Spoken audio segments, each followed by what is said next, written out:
My girlfriend Amy, who's the CEO, took away all my bonuses and got a car for the least capable assistant, claiming it was his year-end bonus.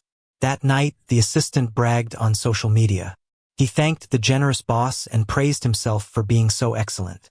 The picture showed them both standing in front of the new car, making a heart gesture with their hands and smiling sweetly.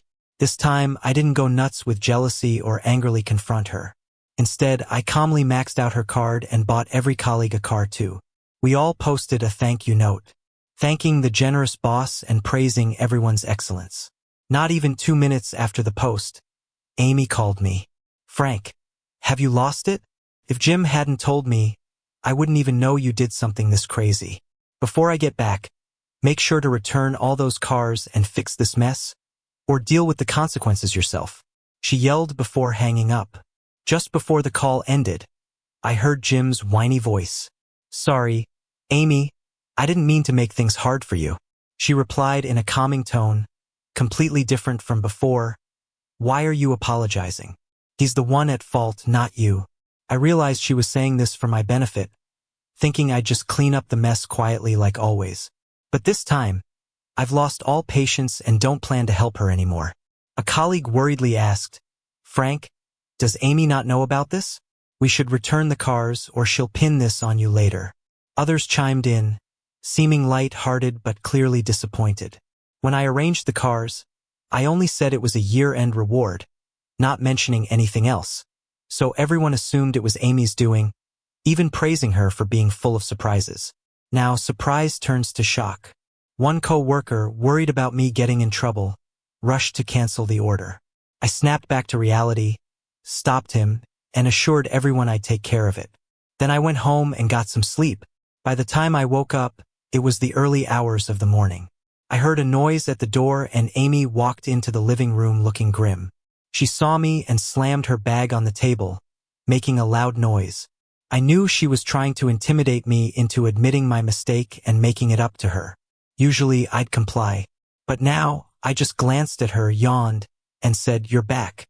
Seeing my reaction, Amy got angrier. "You have the nerve to sleep? I told you to get those cars back. And you still haven't? Frank, you're pushing it. I'm giving you a chance to fix this and you don't care."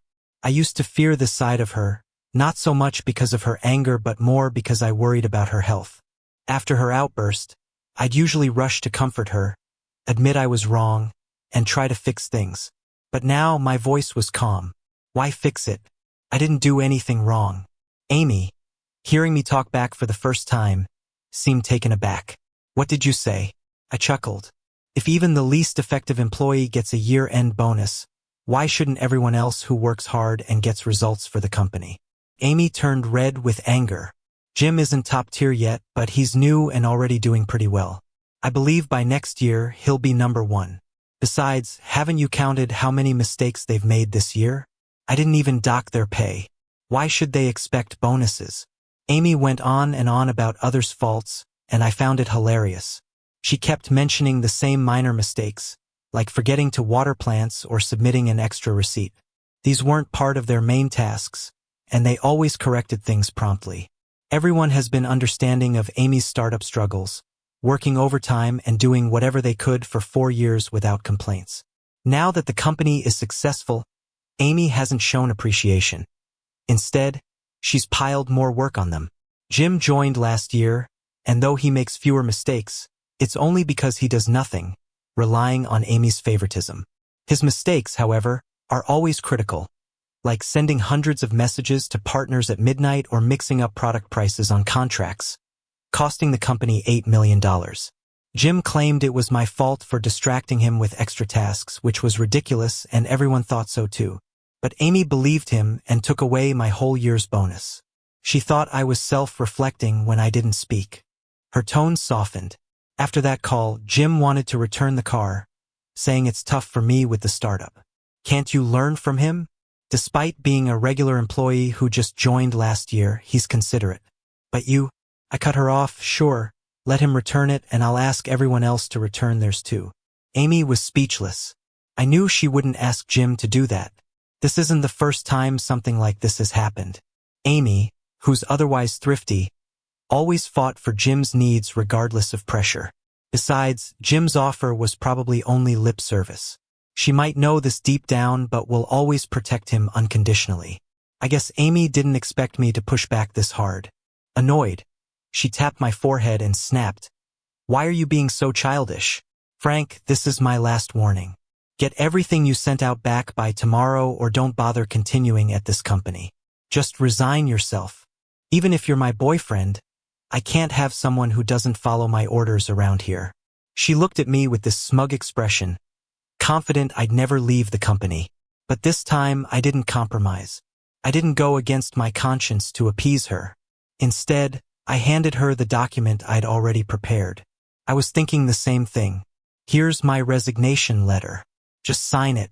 Amy was taken aback, not expecting I would actually resign. I had turned down a high-paying job to start this company with her, even investing half my savings without asking for any shares.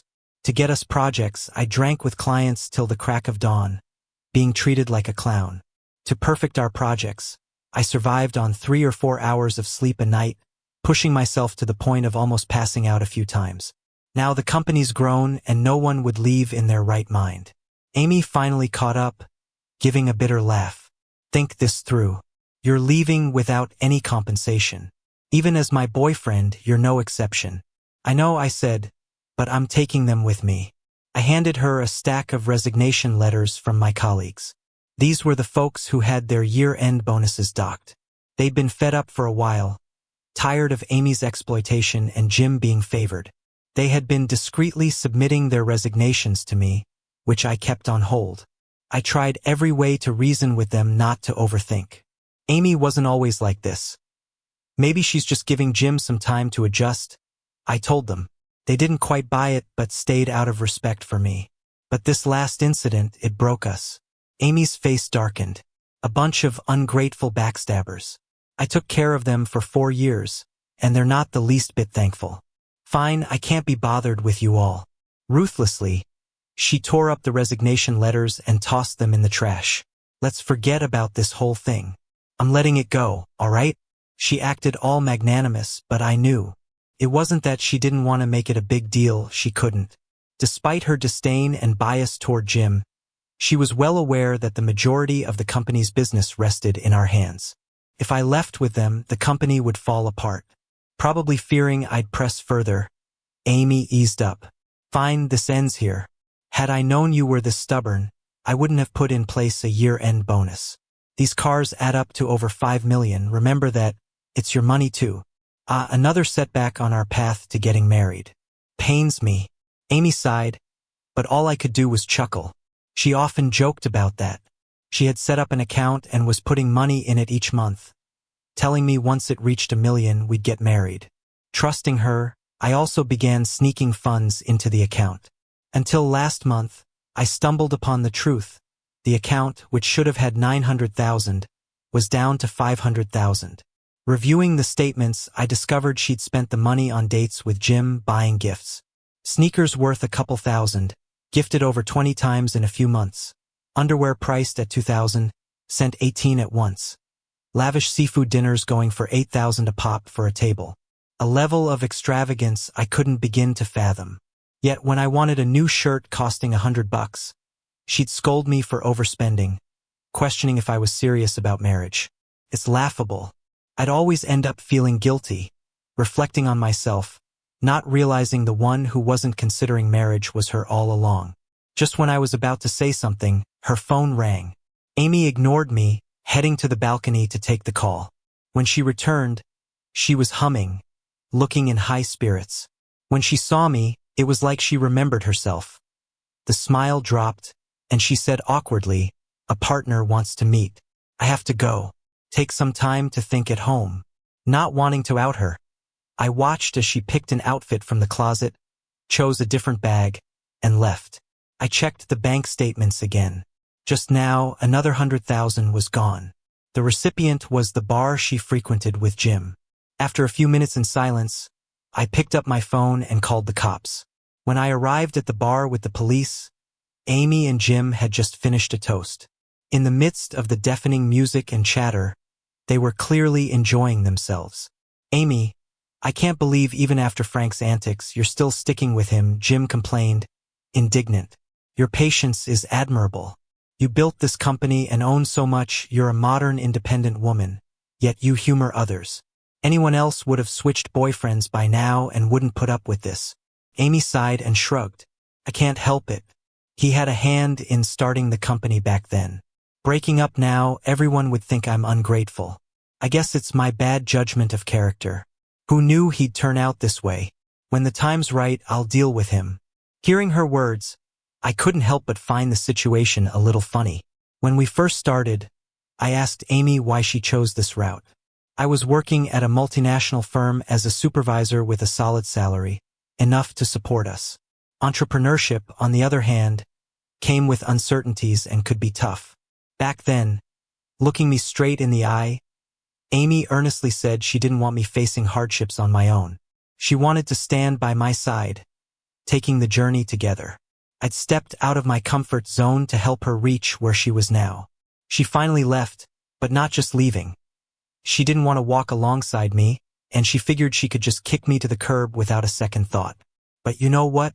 I didn't feel sad. Her words just proved what I'd suspected for a while. The cop gave me a sympathetic glance. To avoid any chaos, I got the boss to help bring them out. After explaining things to Amy, she looked at me, her face full of disbelief. Frank, what are you doing now? Reporting to the police over a little money. Is it worth it?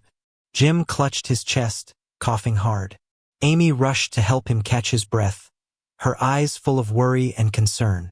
Then she glared at me. Don't you know Jim isn't well and can't handle stress? If something happens to him, how will you take responsibility? I recalled how, back in the coldest part of winter when we were struggling, I had a fever of 104 degrees, and she didn't seem this concerned. Instead, she told me to tough it out to build resistance. That episode left me with some health issues, struggling with breathing every winter, but she never seemed to care. Couldn't help but scoff. You're laughing? Frank, you're just heartless. Amy shot me a cold look. If you're making a big deal out of a little money, then maybe you're not fit to be my boyfriend. Let's break up. Fine, let's break up. I nodded. Amy looked at me, eyes wide in disbelief. She hadn't expected I'd agree. Usually, whenever she mentioned breaking up, it was just a tactic to get what she wanted, a way to threaten me. We both knew it, and I'd always find a way to appease her, even apologizing when I wasn't in the wrong. This was the first time I actually agreed to break up. Amy's lips moved like she wanted to say something. Jim quickly chimed in. Frank, I know you're jealous, but Amy just said that because she's mad. She didn't really mean it, so don't take it seriously. He seemed to be defending me, but I could see the hint of satisfaction in his eyes. Sure enough, Amy snorted, Jim, don't bother explaining for him. If it's over, it's over. I just hope he doesn't regret it later. With that, she grabbed Jim's hand and started to leave. I raised a hand to stop them. Since we're breaking up, shouldn't you pay back the money too? I nodded toward the police officer. When I called the cops, I provided all the evidence showing how Amy used my money without permission. The cop nodded and advised Amy to pay back the money if my claims were true, warning her against letting it escalate to a court case. Amy hadn't responded yet, but Jim quickly spoke up. Frank used Amy's card to buy over a dozen cars, and she didn't call the cops on him. Go ahead and press charges if you want to, I said. We've broken up. If you want to sort things, we can tally up everything between us. I met Amy's eyes, confident that she didn't dare press charges because the financial exchanges between us over the years favored me more than just the $400,000. Jim wanted to say more but stayed silent when he saw Amy's pale face. Amy bit her lip, glaring at me, then tapped away on her phone. It's transferred. Happy now? She snapped, casting me a look of disdain, before snatching Jim's hand and storming off. I thanked the officer and went back to fill out the paperwork before heading home. As I walked through the door, I got a call from someone in the finance department. Frank, Amy just withdrew another $400,000 from company funds. We're coming up on the reconciliation period. Are you covering it again this quarter? Amy often dipped into company funds. At first, she'd pay it back. Then she forgot and made finance wait. By the time financial reconciliations came around, she'd stall to the point where finance would come to me worried. I'd always cover the shortfall with my own savings. I'd brought it up with her, and she said it was because she trusted me. But just last month, I discovered that a huge chunk of her expenses went toward Jim. She didn't trust me. She thought I was a sucker.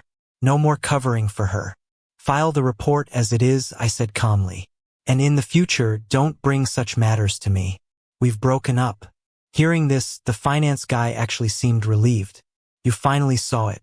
I was planning to talk to you next time. Every time you filled in the gap, it took a quarter of the company's income. In truth, the company feels more yours than hers.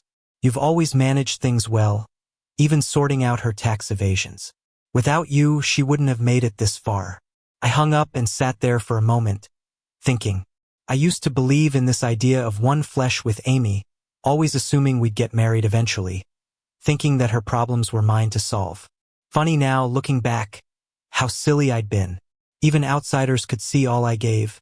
But Amy just saw me as someone to get rid of. I realized she wouldn't let this go easily. And sure enough, in the days following, Amy and Jim got bolder. They weren't hiding anymore and held hands openly, intertwined fingers and all. Amy used to find excuses, but now blatantly passed off my projects as Jim's achievements. One day, right as I walked into the office, Jim shoved a mop into my hand. Sorry, Frank. Amy said the company's tight on funds after paying year-end bonuses, so there's no budget for cleaners. She thought management should set an example. Plus, Frank, you've done this before, right? So you're up first. He grinned at me, his eyes taunting. I knew he was doing it on purpose. This had happened before. Jim messed up a contract, and when I called him out, Amy made me clean toilets for a week, citing my unstable emotions. You've gone too far. A colleague finally spoke up for me. Well, then why don't you clean in Frank's place? Jim sneered, throwing a sideways glance at them. What are you sweeping for? He grabbed the mop and threw it right back in his face. Frank, I really don't get why we're still here working. So many companies have tried to poach us, and we stayed loyal to this company, to her. And look what we get for it. She's clearly pushing us out. Hearing this, the other colleagues also joined in to agree. But soon, Amy walked in with a scowl on her face. Jim, seeing her, was like a drowning man spotting a lifeboat. He quickly exaggerated everything that just happened. So you all want to leave? Then get out. Amy scoffed. One colleague couldn't help but stand up for me, and Amy shot back without hesitation. You were all bought by Frank. Speaking up for him. The colleague was left speechless. I found it amusing too. In the days that followed, whenever anyone tried to defend me, she'd use that bribery excuse to shut them up. Given that, there was no point in staying any longer. I packed up my stuff to leave. Seeing this, my colleagues started packing up too. Amy froze for a moment, her face turning angry. But as she was about to say something, Jim whispered something to her, and her expression softened. Whoever wants to leave, go ahead. I won't stop you. But for those who choose to stay, there's a $5,000 monthly salary increase, and you'll get shares when the company goes public. Hearing that, a few paused in their actions to look at her. I knew they were shocked. Amy still didn't realize the company could no longer go public. Recently, the finance team repeatedly tried to inform her about the financial issues, but she ignored them. So, they just reported everything truthfully before the deadline hit. We were planning to tell her when the chance came, but unexpectedly, just last night, our rival had already taken her to court. Amy clearly hadn't realized this, thinking everyone wanted to stay, and she couldn't help but feel a little smug. I'm satisfied with your decision, Amy continued. Tonight, the investors are coming to check things out.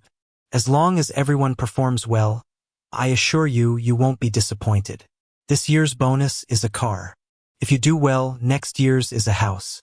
Then she glanced at me smugly, walked over, and whispered, See, Frank, even if you help them get a car, it doesn't matter. They only care about their interests. As long as I offer enough, they'll stay right here. I opened my mouth, ready to say something, but at that moment, the receptionist came rushing in, saying, Amy, someone's here. Before she could finish, Jim chimed in loudly on purpose. Is it our potential partner? Didn't they say evening? They're here early because they see great potential in us. Amy snapped to attention, giving me a mocking smile. Just you wait. You'll regret this soon enough. Right as those words left her mouth, there was a commotion at the door. Amy quickly strode over, but after only a couple of steps, she stopped dead in her tracks when she saw who entered. 2 police officers walked in. After showing their badges, one spoke sternly. Amy, you've been reported for embezzlement, and the company has major tax issues. Please come with us for investigation. Everyone's attention fixed on Amy, and hardly anyone noticed Jim's eyes flash briefly with panic. Though he quickly looked normal again, I caught it clearly. Amy hadn't focused on him, so she didn't notice, and upon hearing the officer, she frowned, naturally looking at me. Frank, you didn't handle the taxes and company funds? Her first reaction of scolding me made me chuckle. That's not my job. But you always handled it. Either do it well or don't do it at all, she retorted arrogantly, which I found amusing. She often said things like that in the past. I didn't want her to be too stressed, so I took on everything seriously, even though I knew she couldn't meet her own expectations. Seeing I didn't explain as before, her frown deepened. After a moment, she lowered her voice. Besides, you're my boyfriend. Even if we're arguing, you can't just ignore such big company issues out of spite. I never wanted to truly break up or fire you. Can you stop being mad? She spoke earnestly, but I knew her sincerity didn't run deep. Breaking up and firing me were genuinely her ideas. She just needed my help with handling the current mess quickly. Like before, she might treat me nicely for a few days and then favor Jim again as usual. Trusting her would only make me look foolish. Seeing me silent, Amy angrily glanced at me and looked at the others, finally fixing on the finance person. You handle this. It is your job. The finance person handed in a resignation letter, apologizing, sorry, Amy, but I'm actually here to quit today. I'm young, but the way you operate makes me feel like I could end up in jail anytime. Better find someone more competent for this. With those words, the others quickly followed suit, handing in their resignations. Amy's face turned a dark shade of green. You ungrateful bunch. I've provided for you for years, yet not a drop of gratitude. Can't even rely on you at critical times. Jim moved closer, comforting her by holding her. Amy, don't worry. Even if they all leave, I'll stay by your side. Colleagues exchanged looks, feeling speechless. Yet his words truly eased Amy's expression. She let out a cold laugh, looking at us with disdain. Ungrateful lot, worse than a newbie. Nobody spoke, knowing it was pointless. In time, she'd see Jim's true colors. Seeing everyone still packing up, Amy snatched a laptop, saying it's just a simple task, then logged in to fix the previously withdrawn company funds. But when she clicked in, seeing the amount, her eyes widened in shock. 1 million in debt? How could it be that much? She screamed, angrily demanding, Finance? Get over here and explain this. The finance guy was caught off guard, but then he chuckled, staying calm. It's all in the spending report. You can check it yourself. I couldn't have borrowed that much money. Did you misuse your position and embezzle or something? Amy didn't even let her explain, angrily turning to the cop nearby, saying, I want to press charges. There's definitely been embezzlement. The cops exchanged a look and quickly stepped in to help Amy investigate. Meanwhile, Jim tried to calm her down, saying, just let it go, Amy. The company can earn that money back soon. Surprisingly, Amy didn't listen to him for once. She retorted at him, if it's that easy to earn back, then consider this debt yours. Would you agree to that? Jim stiffened up, at a loss for words.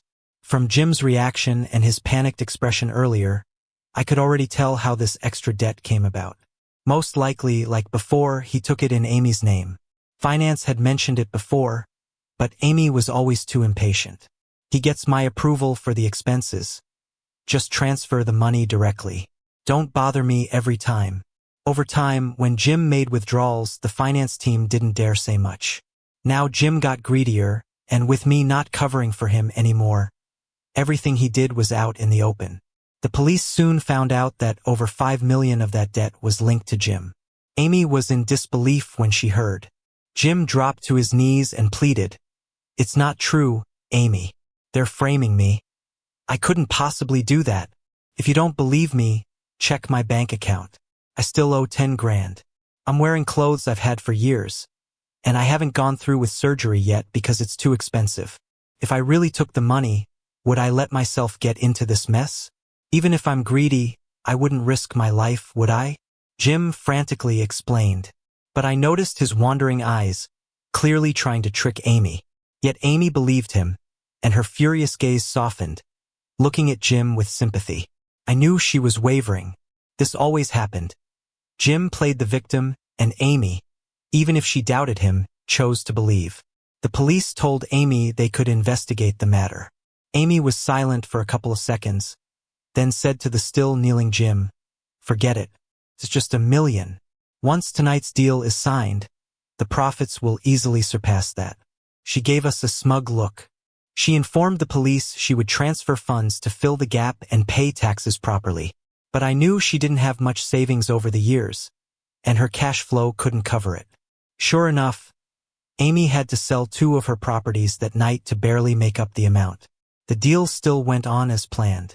I saw a photo Amy posted online, a selfie with a woman wearing thick-rimmed glasses, both smiling brightly. Caption: "Looking forward to the future we create together." Oddly, the woman looked familiar, but I couldn't place her. But the whole deal left me with an odd feeling. I didn't think much of it. Me and a few colleagues started a new company with our savings, and thanks to our teamwork over the years, it quickly took off. I had so much on my plate, I hardly thought of her. But Amy did secretly try to poach some colleagues, offering tempting deals. They all turned her down flat and told us. We just laughed it off. Yet, something felt off to me. Amy's moves didn't fit her usual character. She's been bragging non-stop about new projects on social media, claiming Jim brought in a professional team.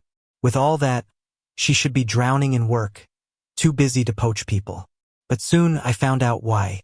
We got a new project, but something wasn't right from the start. The requirements were strict and precise, yet the bid was ridiculously low.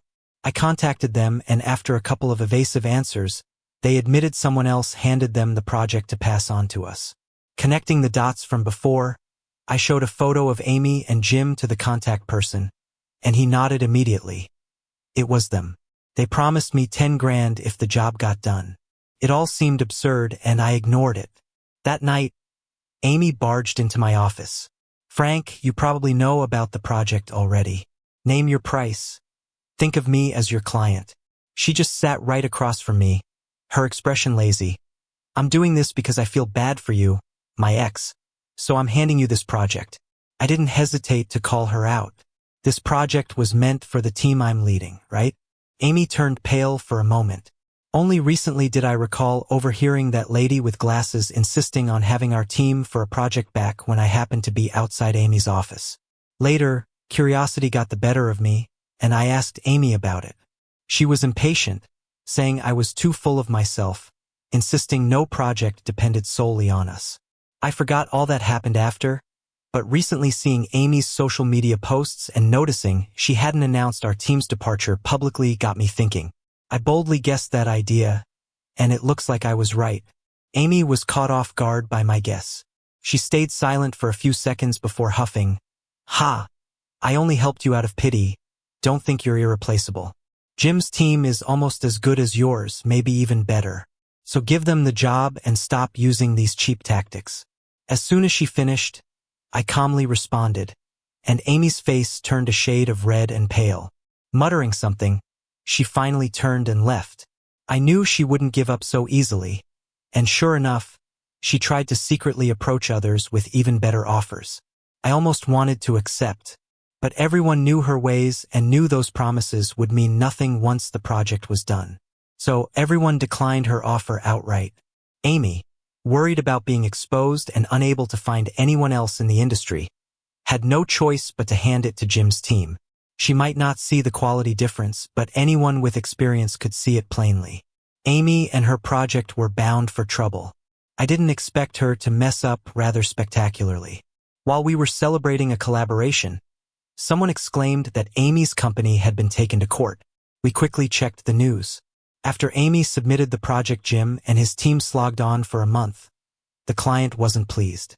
They asked to meet the team behind the work, but Amy stalled. When it was clear they were losing patience, she admitted Jim's team completed it.